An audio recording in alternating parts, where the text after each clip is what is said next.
Upper 90s, that's what we saw yesterday. With this weather, we are always mindful about drinking water, finding shade, taking care of ourselves.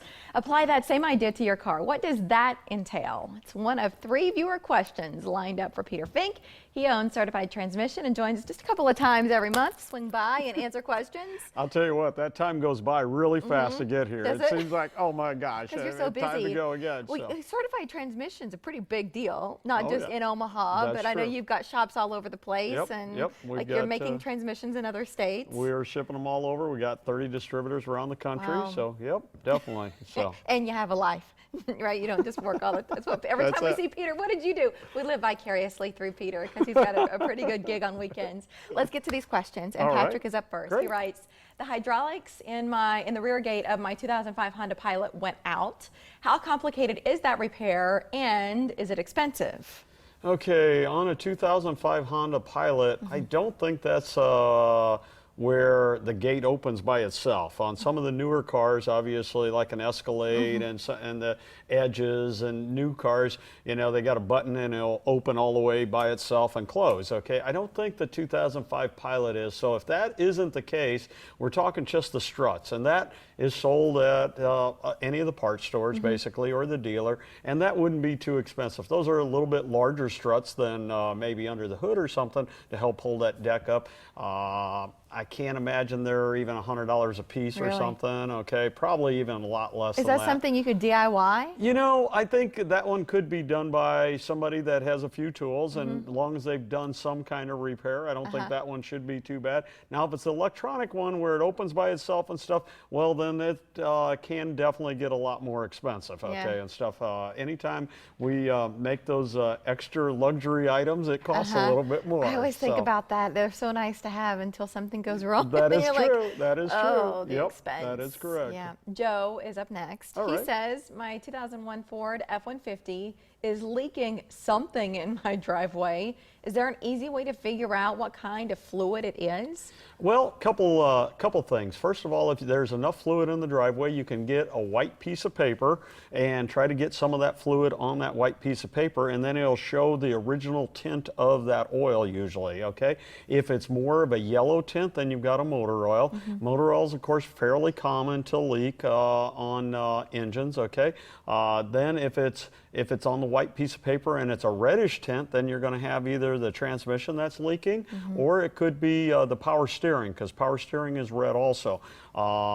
And if it's a greenish tint, usually then it got something with antifreeze. The other item that you might want to do is get a piece of cardboard, put underneath the truck, and kind of see where it drips, and then it'll also give you a little bit of idea where it is. Now, a cardboard won't help you on the color to see which one it is. The other side is, you can probably bring it into a shop and they'll check it out. Now, they might charge a minimal fee to figure it out, okay, to see what's leaking. If they can't, if it's so slight or something, they might put a dye inside the engine oil, and then with a UV light, they can find where the leak is coming from, okay? But chances are it's probably the engine or transmission, okay, one of the two. Is there one product that gets all of that stuff up? Because you think about that with driveways where it leaves those stains. Is there anything you can do to clean it? Kitty litter works really well, okay? If you put kitty litter out there, it's cheap. You buy it for $3, $4. Sprinkle it on top of the stain? Yep, just leave it out there for 24 hours, kind of walk it in, leave it in for another 24 hours, sweep it up, and usually the stain's pretty well So it gone. absorbs It whatever takes, that was? Yep, all the different kinds of oils and stuff. It really works really well, the kitty litter. That sounds inexpensive. It is You walk out and inexpensive all the to make your neighborhood drive. cats are hanging out in your driveway. Hopefully we're not talking about a spot this big or something, you know. But, heck, give it a try. There you go. Our third and final question here, and this relates back to how we started the conversation. It's from Anne Marie.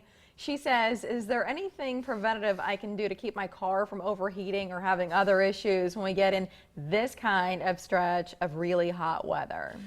Well, just like us, cars don't like the hot or the cold, okay, and stuff, and definitely trying to keep them running cool. So this is a great question, and I'm assuming she's not having a problem since she said preventative maintenance, okay? The number one thing I recommend to people is wash your radiator out, okay? You need to wash it. The easy way is to wash through the grill and try to wash it in, but that puts the dirt kind of in. That does help somewhat, but the best way is to wash it from the backside, okay, and stuff. And then also that air conditioner condenser. It gets full with bugs and everything when we're driving down the highway, and it plugs up, and then both will run harder, okay, or hotter, okay, because the air conditioner, you don't have the same airflow, okay. Next is antifreeze, always in there. Obviously, if we change it for the wintertime, you don't need to change it again for the summer. You're usually good for 2 or 3 years if you do that. Antifreeze helps raise that boiling point, okay, and helps the water cool better, okay. I know it sounds weird, but actually a mixture of 50-50 of antifreeze. In the parts stores, they sell it already pre-mixed. You don't then recut that with water, but when it's mixed properly, it helps keep the engine cooler, okay, also.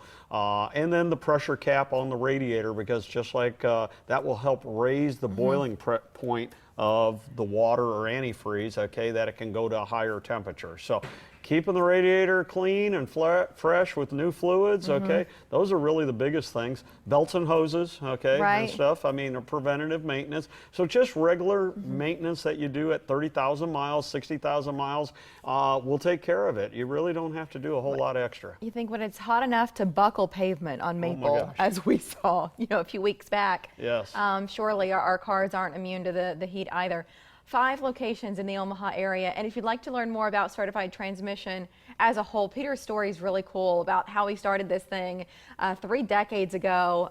Just a great American story. That's online at certifiedtransmission.com. Thank you, Peter. Thank you. Always fun to be here. Your question, we're talking about questions for Daryl. Well, Peter will take them too, and we might feature that on our next visit with him or another member of his certified transmission team. A few ways to get those questions in. Email talkback@omahamorningblend.com or leave questions on our Facebook wall. Shakespeare on the Green is celebrating a milestone, 30 years of free plays. What's coming to the stage this season? That'll be our focus when the show continues.